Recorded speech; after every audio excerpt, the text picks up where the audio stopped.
नमस्कार, खबर 11 बजे लेकर मैं हूं आपके साथ धीरेन्द्र अवस्थी और बुलेटिन की शुरुआत करते हैं बड़ी खबर से। सहारनपुर से बड़ी खबर है। खनन माफिया पर सख्ती का असर, हाथ जोड़कर रहम की गुहार लगाता दिखा है खनन आरोपी। अवैध खनन की 7 गाड़ियां सीज की गई हैं। एसडीएम के सामने हाथ जोड़े खड़ा दिखा है अवैध खनन का आरोपी।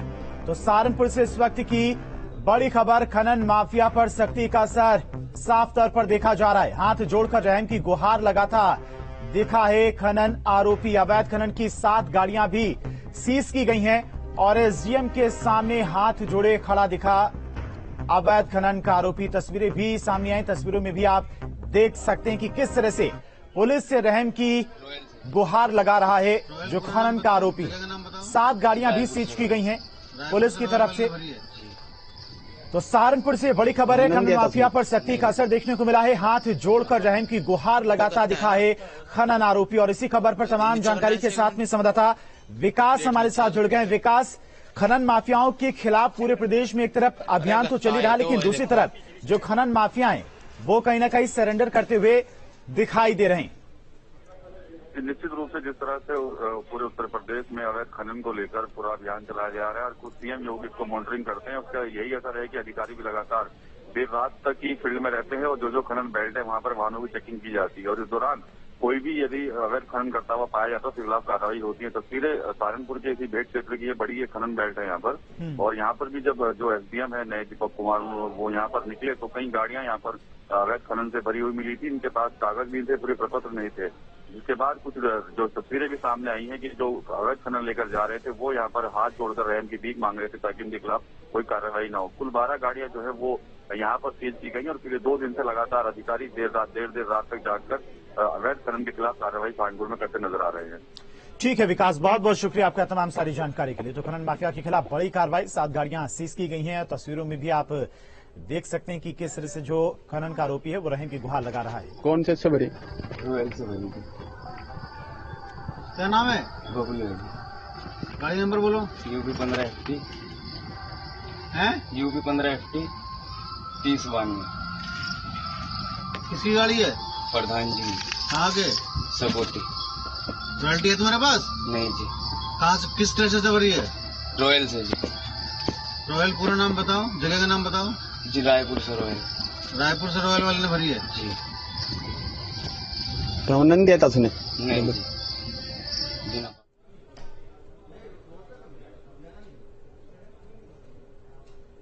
और हापुड़ से बड़ी खबर है। हापुड़ में पुलिस और बदमाशों के बीच मुठभेड़ हुई है।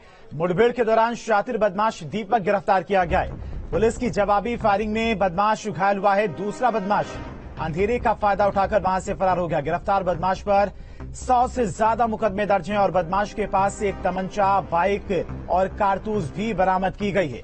हापुड़ की सिटी कोतवाली पुलिस और मोटरसाइकिल सवार बदमाशों के बीच में यह मुठभेड़ हुई है। मुठभेड़ के दौरान पुलिस ने एक शातिर बदमाश दीपक को गिरफ्तार किया है। वहीं दूसरा बदमाश अंधेरे का फायदा उठाकर वहां से फरार हो गया। गिरफ्तार बदमाश पर 100 से ज्यादा मुकदमे दर्ज हैं। गिरफ्तार बदमाश पर लूट और चोरी के मुकदमे भी दर्ज हैं। घायल बदमाश के पास से एक बाइक, तमंचा और कारतूस भी बरामद की गई है। फिलहाल घायल बदमाश को इलाज के लिए अस्पताल में भर्ती कराया गया है।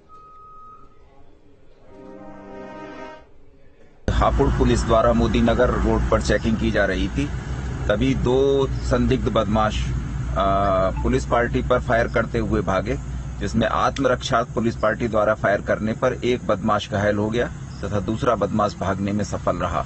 घायल बदमाश दीपक पुत्र लाल बहादुर, निवासी नवजीवन कैंप, गोविंदपुरी, दिल्ली का निवासी है। इसके कब्जे से एक तमंचा, 2 कारतूस, खोखा कारतूस, स्प्लेंडर मोटरसाइकिल बरामद हुई है। कुशीनगर से बड़ी खबर है। स्कूल के फादर पर छात्रों की पिटाई का आरोप है। सेंट फ्रेंस इंटर कॉलेज के फादर पर यह पीटने का आरोप लगाए। टूर पर मोबाइल ले जाने पर छात्रों को पीटने का आरोप है। बस से लखनऊ गया था छात्रों का टूर और हालत बिगड़ने के बाद एक छात्र लखनऊ के एक अस्पताल में आईसीयू में भर्ती है और शिकायत करने पर छात्रों को स्कूल से निकालने की धमकी भी दी गई है। तो बड़ी खबर है कुशीनगर से। स्कूल के फादर पर छात्रों की पिटाई का आरोप लगा है। टूर पर मोबाइल ले जाने पर छात्रों को पीटने का आरोप लगा है और बस से लखनऊ गया था छात्रों का ये टूर पर मोबाइल ले जाने के बाद छात्र को पीटा गया है। हालत बिगड़ने के बाद एक छात्र को लखनऊ में आईसीयू में भर्ती कराया गया है और शिकायत करने पर स्कूल छात्रों को निकालने की धमकी भी दी गई है स्कूल से। अपने बयानों को लेकर हमेशा से विवादों में रहने वाले कालाडूंगी विधायक बंशीधर भगत एक बार फिर से विवादों में आ गए हैं। हल्द्वानी में अंतर्राष्ट्रीय बालिका दिवस कार्यक्रम के मौके पर बंशीधर भगत ने एक विवादित बयान दे दिया है। अंतर्राष्ट्रीय बालिका दिवस के मौके पर बंशीधर भगत की जुबान फिसल गई और उन्होंने कहा कि बालिकाओं का हमेशा सम्मान होता है, लेकिन बालकों को भी सम्मान मिलना चाहिए। इस दौरान उन्होंने देवी देवताओं के लिए अभद्र भाषा का इस्तेमाल किया। बंशीधर भगत का ये बयान सोशल मीडिया पर काफी वायरल हो रहा है। कालाडूंगी से विधायक बंशीधर भगत की तरफ से ये बड़ा बयान दिया गया है जो कि अब वायरल हो रहा है। भगवान ने तक आपका पक्ष लिया है। विद्या मांगो तो सरस्वती को पढ़ाओ, बल मांगो शक्ति मांगो तो दुर्गा को पढ़ाओ। यानी दोनों को, महिलाओं को विद्या भी उनसे मांगो, बल भी उनसे मांगो और धन मांगो तो लक्ष्मी को बताओ। आदमी के पास है क्या? एक सिद्धि है, वो पहाड़ में पड़े हुए हैं। तो बंशीधर भगत का ये बयान सोशल मीडिया पर वायरल हो रहा है, जिसमें उन्होंने देवी देवताओं के लिए अभद्र भाषा का इस्तेमाल किया है।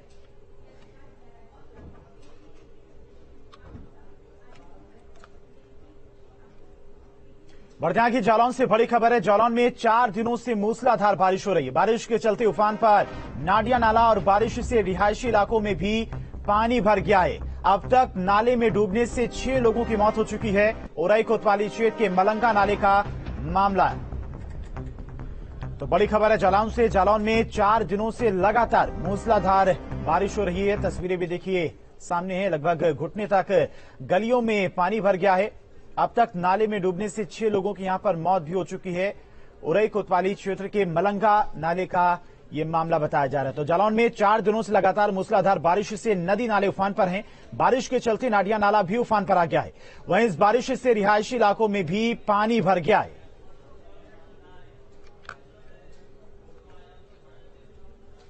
श्रावस्ती से बड़ी खबर है। पुल पार करते समय हादसा हुआ है। बाढ़ के पानी में बहे 2 युवक। पुल पर तेज बहाव के कारण यह हादसा हुआ है। दोनों का अब तक कोई सुराग नहीं लग पाया है। फ्लड पीएसी दोनों युवकों की तलाश कर रही है। बिंगा कोतवाली क्षेत्र के मोहम्मदपुर गांव की घटना बताई जा रही है।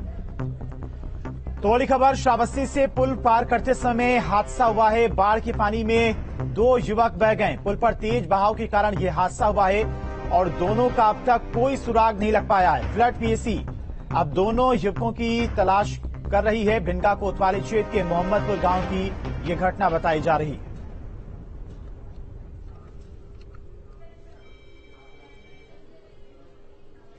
बांदा में लगातार हो रही बारिश के चलते स्कूल तालाब में तब्दील हो गए। विद्यालय में पानी भर जाने से बच्चों की पढ़ाई बाधित हो रही है। जिले में पिछले 1 हफ्ते से रुक रुक कर बारिश होने से जीवन अस्त व्यस्त हो गया है।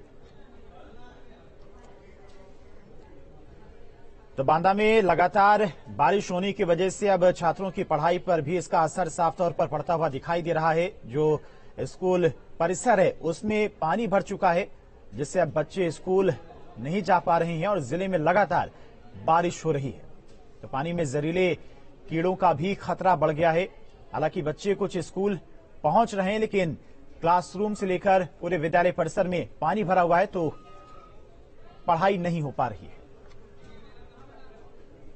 हरिद्वार से बड़ी खबर है। ज्वालापुर कोतवाली क्षेत्र से 2 नाबालिग लापता हुई हैं। घर से ट्यूशन के लिए निकले थे दोनों बच्चे।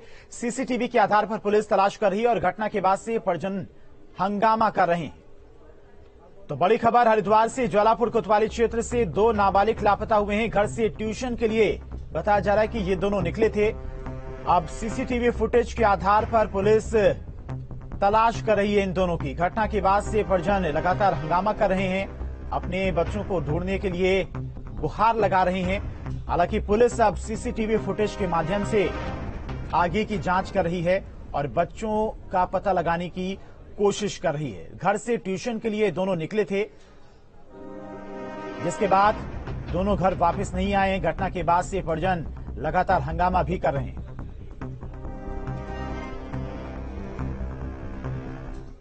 यूपी के एक्सप्रेसवे के धंसने की खबरों के बीच बीएसपी अध्यक्ष मायावती ने ट्वीट कर यूपी सरकार पर निशाना साधा है। मायावती ने लिखा है कि नए एक्सप्रेसवे के लगातार धंसने धड़कने लखनऊ उन्नाव की भी 50 किलोमीटर सड़क में 982 गड्ढे जैसी पश्चिमी यूपी व पूर्वांचल अर्थात अधिकांश यहां यूपी में बदहाल सड़कें व उस कारण जनजीवन त्रस्त होने व जानलेवा दुर्घटनाओं आदि की खबरें सर्वत्र चर्चाओं में, जो सरकारी दावों की पोल खोलता है। जबकि यहां यूपी में दूसरी बार भाजपा की सरकार बनने के बाद भी प्रदेश को गड्ढा मुक्त करने के वादे और दावे हर मंत्री व नेताओं द्वारा लगभग हर रोज किए जाते हैं, लेकिन इनके अन्य दावों की तरह ही सूबे की गड्ढा मुक्त नहीं बना पाना लोगों को अब काफी विचलित कर रहा है। किंतु इसके बावजूद भी इनके जले पर नमक छिड़कने के लिए केंद्र व राज्य में दोनों सरकारें यूपी में अमेरिका जैसी सड़क बनाने जैसा हसीन सपना दिखाने में नहीं हिचक रही। साथ ही गरीबी, महंगाई, बेरोजगारी व पिछड़ेपन आदि से त्रस्त व विकास की भूखी जनता चुप है कि आगे क्या होगा।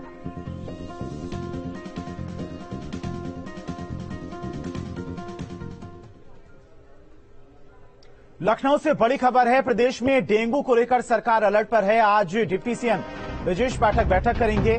अधिकारियों और अफसरों के साथ डेंगू की रोकथाम को लेकर डिप्टी सीएम ब्रजेश पाठक आज बैठक करेंगे। तो यूपी में डेंगू से निपटने के लिए दिशा निर्देश दिए जाएंगे। इस बैठक में प्रदेश में लगातार जागरूकता अभियान भी चलाया जा रहा है। तो आज डिप्टी सीएम ब्रजेश पाठक और स्वास्थ्य मंत्री तमाम अफसरों के साथ में डेंगू की रोकथाम को लेकर आज बैठक करने जा रहे हैं। डेंगू को काबू में करने के लिए और डेंगू की रोकथाम के लिए अधिकारियों को दिशा निर्देश उनकी तरफ से दिए जाएंगे। हालांकि लोगों को जागरूक भी इस दौरान लगातार किया जा रहा है। जागरूकता अभियान भी चलाया जा रहा है। डेंगू के लिए लगातार हम लोग आप देख रहे होंगे कि काम कर रहे हैं। अब अगर डेंगू का मरीज कहीं निकलता है तो उसके आसपास के 60 घरों को चिन्हित करके हम लोग जांच करा रहे हैं और संचारी रोग अभियान के तहत कहीं पानी जमा नहीं होने दे रहे हैं, तत्काल छिड़काव करा रहे हैं। और आज बड़ी एक वीडियो कॉन्फ्रेंस हम प्रदेश के सभी मुख्य चिकित्सा अधिकारियों के साथ, चिकित्सा अधीक्षकों के साथ और इवन मेडिकल कॉलेज के प्राचार्यों के साथ करने जा रहे हैं। अभी बैठक शुरू हो रही है। हरिद्वार के अलग अलग क्षेत्रों में डेंगू के 173 मामले सामने आए हैं, जिनमें 100 से ज्यादा मामले रुड़की के शंकरपुरी गांव के हैं। और डेंगू को लेकर नगर निगम और स्वास्थ्य विभाग लोगों को लगातार जागरूक कर रहा है। लोगों से साफ सफाई और अपने आसपास पानी इकट्ठा न होने देने की अपील भी की जा रही है। अस्पताल में डेंगू मरीजों के लिए अलग से आइसोलेशन वार्ड भी बनाया गया है। हम लोग जागरूकता अभियान चला रहे हैं और दूसरा हम लोगों ने लोगों के घरों में भी चेकिंग करी, जैसे उनके कूलर्स हो गया, उनकी नालियां जो हैं, उनके इंटरनल जो बनी हुई है, सब कुछ। और जहां जहां हमें पानी मिला वहां पर हम लोग डेंगू का जो लार्वा था उसको नस्ब किया हमारे डॉक्टर साहब और हमारी टीम ने, और दूसरों के खिलाफ हमने चालान भी किया। ये तो रहा एक तरह का प्रिवेंटिव एक्शन। दूसरा हम लोगों ने जहां जो हमारे सार्वजनिक जो भी स्थान है जहां पानी जमा रहा है वहां पर हम लोग रोज डेंगू का हम लोग एंटी लार्वा स्प्रे भी कर रहे हैं और हम लोग फॉगिंग भी कर रहे हैं। हमारे रिपोर्ट में 173 केस रिपोर्ट हो चुके हैं, जिसमें से सबसे ज्यादा केस शंकरपुरी ब्लॉक रोडकी में आए थे 105 केस। इसके बाद 58 केस पूरे नगर निगम हरिद्वार के हैं और उसमें भी 43 कनखल में है। तो कनखल में हमने काफी हद तक नियंत्रण पा लिया है। हमारी टीमें लगी हुई हैं, आशाएं घरों के अंदर इंडोर स्प्रे कर रही हैं, जागरूक कर रही हैं और सोर्स रिडक्शन कर रही हैं। साथ में नगर निगम का पूरा सहयोग है। आउटडोर फॉगिंग और पूरा जितना भी कीटनाशक का छिड़काव है नगर निगम द्वारा किया जा रहा है। तो नगर निगम, स्वास्थ्य विभाग और प्रशासन और सब मिलकर इसमें कार्य कर रहे हैं और तो हम इस पर नियंत्रण पा रहे हैं। आतंकियों की गिरफ्तारी के बाद सहारनपुर में अलर्ट जारी है। यूपी एटीएस ने सोमवार को 8 संदिग्ध आतंकियों को गिरफ्तार किया था। ये सभी कट्टरपंथी विचारधारा के लोगों को खुद से जोड़ने के साथ उन्हें जिहाद के लिए प्रेरित कर रहे थे। इन सभी की गिरफ्तारी अभियान चलाकर पश्चिमी यूपी के सहारनपुर, शामली और उत्तराखंड से की गई है। सहारनपुर के जिन 4 आतंकियों को गिरफ्तार किया गया, उन्हें आतंकी संगठन के आकाओं ने बड़ी जिम्मेदारी सौंप रखी थी। चारों आतंकियों को उत्तराखंड और पश्चिमी उत्तर प्रदेश में आतंकी मॉड्यूल तैयार करने का टारगेट मिला था। ज्यादा जानकारी दे रहे हैं न्यूज स्टेट संवाददाता विकास कपिल।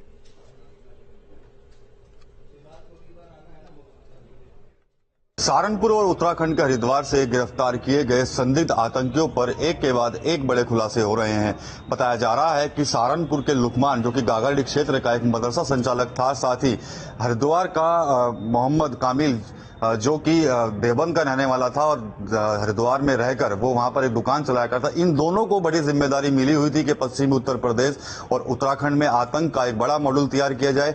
गजवाए हिंद का एक नेटवर्क इन्होंने तैयार करना था और एटीएस ने जब इनसे पूछताछ की तो कई खौफनाक राज जो हैं वो इन्होंने उगल दिए हैं। एक बड़ा नेटवर्क तैयार करने की फिराक में थे, लेकिन उससे ठीक पहले ही यूपी एटीएस ने इनके मंसूबों को कामयाब होने से रोक दिया है और चारों को गिरफ्तार किया गया। इसके अलावा हरिद्वार से भी एक व्यक्ति गिरफ्तारी हुई है। एक के बाद एक नए खुलासे हो रहे। देखा जाए तो दीपावली से ठीक पहले आतंक पर एक बड़ा प्रहार जो है वो यूपी एटीएस ने किया है। अब यूपी एटीएस उन लोगों की तलाश में जुट गई है जो कहीं ना कहीं इन लोगों के संपर्क में थे और कहीं ना कहीं देश विरोधी गतिविधियों में शामिल भी रहे हैं। सहारनपुर से विकास कपिल, न्यूज स्टेट उत्तर प्रदेश।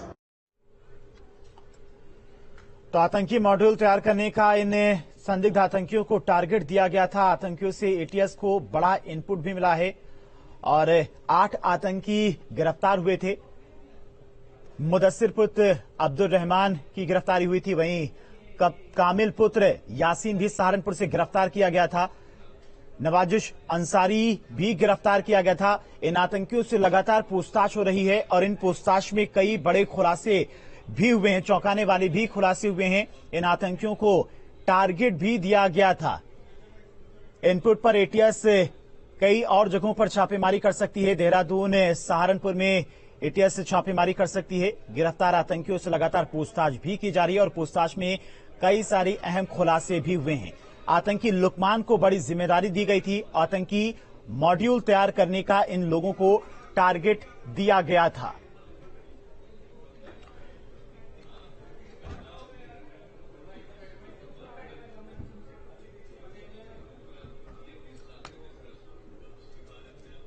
तेरी अलग है सबसे यहाँ बात मुलायम, बदले है तूने देश के हालात मुलायम। जो रह गए हैं काम अभी शेष करेंगे, जो रह गए हैं काम अभी शेष करेंगे। रोशन तुम्हारा नाम अखिलेश करेंगे, अखिलेश करेंगे। और एसपी अध्यक्ष अखिलेश यादव का भावुक ट्वीट आज पहली बार लगा कि बिन सूरज के उगा सवेरा, कल ही हुआ है नेताजी का अंतिम संस्कार। तो कल नेताजी मुलायम सिंह यादव का अंतिम संस्कार किया गया, जिसके बाद आज अखिलेश यादव की तरफ से एक भावुक ट्वीट किया गया। उन्होंने लिखा कि आज पहली बार लगा है कि बिन सूरज के सवेरा उगाया है और कल ही हुआ है नेताजी का अंतिम संस्कार, जिसके बाद आज अखिलेश यादव की तरफ से ये भावुक ट्वीट किया गया। तो समाजवादी पार्टी के संरक्षक मुलायम सिंह यादव के निधन के बाद सैफई में हर ओर शोक की लहर है। कल उनका दोपहर अंतिम संस्कार किया गया, जिसमें देखा गया कि लाखों की संख्या में उनके जो समर्थक थे, जो उनके चाहने वाले थे, वो पहुंचे हुए थे। पूरे विधि विधान के साथ उनका अंतिम संस्कार किया गया, जिसके बाद आज अखिलेश यादव शुद्धिकरण के लिए पहुंचे हुए थे और उसके बाद उनकी तरफ से ये भावुक ट्वीट किया गया। तो समाजवादी पार्टी के संरक्षक मुलायम सिंह यादव के निधन के बाद सैफई में हर ओर शोक की लहर है। सैफई में महिलाएं रोती हुए अपने नेताजी को याद कर दुखी हो रही हैं। महिलाओं से बातचीत की है न्यूज स्टेट संवाददाता मोहित राजदुबे ने। किसानों के नेता और समाजवाद के स्तंभ मुलायम सिंह यादव अब इस दुनिया में नहीं रहे। मैं इस वक्त उनके आवास पे मौजूद हूं और यहाँ पर देखिए लोगों का तांता लगा हुआ है। और इस बार आपको बता दें कि सैफई की दिवाली सुनी हो गई। इस बार सैफई दिवाली नहीं मनाएगा। कुछ महिलाएं मेरे साथ मौजूद हैं। इन महिलाओं से हम बात करेंगे और समझेंगे कि नेताजी का जो व्यक्तित्व था, जो योगदान था, वो कितना था। अरे हम लोगों को बहुत नेताजी प्रिय थे। उनका बहुत, हम लोगों गरीब चाहे अमीर हो, किसी को भेदभाव नहीं समझते थे। अधूरा हो गया माना जाए। अधूरो होएगा, सबसे ही अधूरो होएगा। सैफई हो गई, टाब हो गई, सब अधूरे ही हो गए। हमारे नेताजी हमारे मालिक मुखिया थे, आज हमारा मालिक मुखिया ही चला गया। हर इंसान गमजदा है, दुखी है। हम लोग नेताजी को बहुत याद कर रहे हैं, क्योंकि उनके बिना तो सब सुना ही हो गया है। मैं उन्हें इस तरह से देखती हूँ कि ऐसा दुनिया में, पूरे इंडिया क्या पूरे वर्ल्ड में ऐसा नेता नहीं मिलेगा, ना कभी था, ना होगा, ना आगे कभी आएगा। महिलाओं के मन में भी उतनी ही पीड़ा है जितनी सबके मन में पीड़ा है। बिलखती हुई, रोती हुई महिलाएं नजर आ रही हैं। इनका कहना है कि हमारा सहारा चला गया और इस बार हम सफाई में दिवाली नहीं मनाएंगे। तो इस बार सैफई में दिवाली नहीं मनाएंगे, लोगों का कहना है। लोग दुखी हैं, भावुक हैं। अखिलेश यादव की तरफ से भी ट्वीट आज किया गया सुबह सुबह, और ये कुछ तस्वीरें आपको दिखा रहे हैं। कल जिस तरह से अंतिम संस्कार हुआ, अंतिम संस्कार में लाखों की तादाद में लोग पहुंचे हुए थे, और उसके बाद आज जब सुबह हुई सैफई में तो सभी के चेहरे मायूस थे, दुखी थे।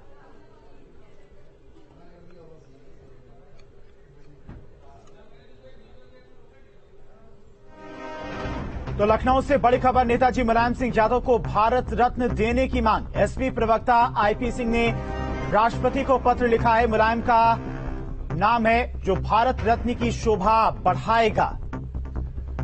तो लखनऊ से इस वक्त की बड़ी खबर, नेताजी मुलायम सिंह यादव को भारत रत्न देने की मांग की गई है। एसपी प्रवक्ता आईपी सिंह ने राष्ट्रपति को पत्र लिखा है। मुलायम वो नाम है जो भारत रत्न की शोभा बढ़ाएगा। तो नेताजी मुलायम सिंह यादव को भारत रत्न देने की मांग की गई है। एसपी प्रवक्ता आईपी सिंह ने इसको लेकर राष्ट्रपति को पत्र